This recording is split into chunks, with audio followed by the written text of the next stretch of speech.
এটি Sony smart remote volume plus এবং minus এবং চ্যানেল প্লাস এবং মাইনাস এইগুলো সবচেয়ে বেশি ব্যবহার করা হয় বা জোরে চাপ দিলে এগুলো কাজ করে। আবার দেখা গেল আবার কিছু কিছু 1-2 নাম্বারগুলো কাজ করে না, প্লাস হচ্ছে কিন্তু মাইনাস হচ্ছে না। আবার দেখা যায় মোবাইল দিয়েও আমরা চেক করতে পারি আয়ার সেন্সরটা, এখানে ইনফ্রারেড রে আয়ার মোবাইল ক্যামেরা অন করে আমরা এখানে চেক করতে পারি রিমোটটা ঠিকমতো কাজ করে কিনা, কোথাও কোনো স্ক্রু আছে কিনা খেয়াল করতে হবে।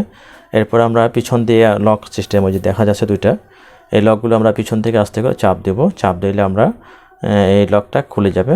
হ্যাঁ, খুলে যাওয়ার পর আমরা এখন লকটা খুলে গেল।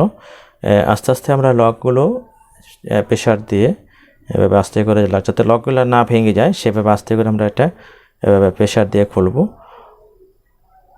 এই লকগুলো চাপ দিলে খুলে যাবে।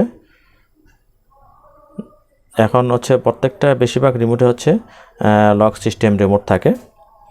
আমরা এখন দেখেন ভিতরে মনে হয় যে পানি দিয়ে চোবানো হয়েছে।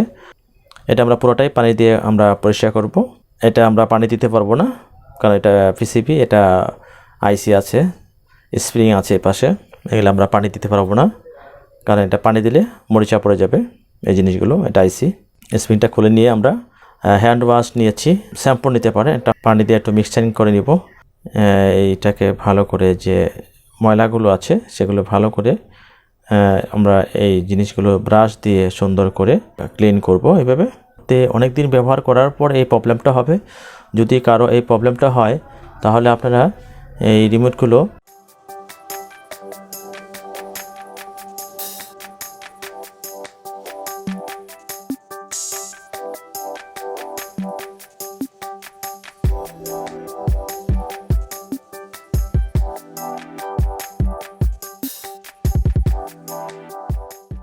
আমরা এটা এভাবে শুকাই নেব বা একটা টিস্যু দিয়ে এগুলো সবগুলো মুছে নেব। রিমুভার কখনো এই যে প্লাস্টিকে কখন দেওয়া যাবে না, তাহলে কিন্তু প্লাস্টিক গলে যাবে সব। আমরা এভাবে কয়েকবার ভালো করে আমরা পেট্রোল দিয়ে বা থিনার দিয়ে বা রিমুভার দিয়ে, আমাদের প্রত্যেকের বাসায় রিমুভার থাকে বা আটার সেট থাকে, আমরা এটা দিয়ে সুন্দর করে এটাকে ক্লিন করে দেব। এটা যে সমস্যাগুলো ছিল সেগুলো থাকবে না আর। এটা খেয়াল রাখতে হবে এখানে মরিচা পরে আছে কিনা, এগুলো সব পরিষ্কার করে দিতে হবে। আমরা যে নবগুলো ব্যবহার করি এগুলার উল্টা দিকে কার্বনগুলো আমরা একটু পেট্রোল দিয়ে ভালো করে মুছে দেব।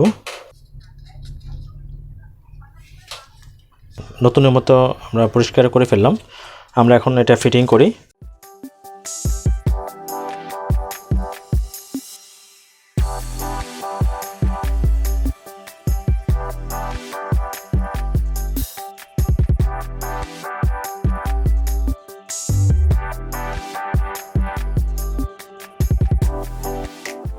ঠিক মতো কাজ করছে সবগুলা।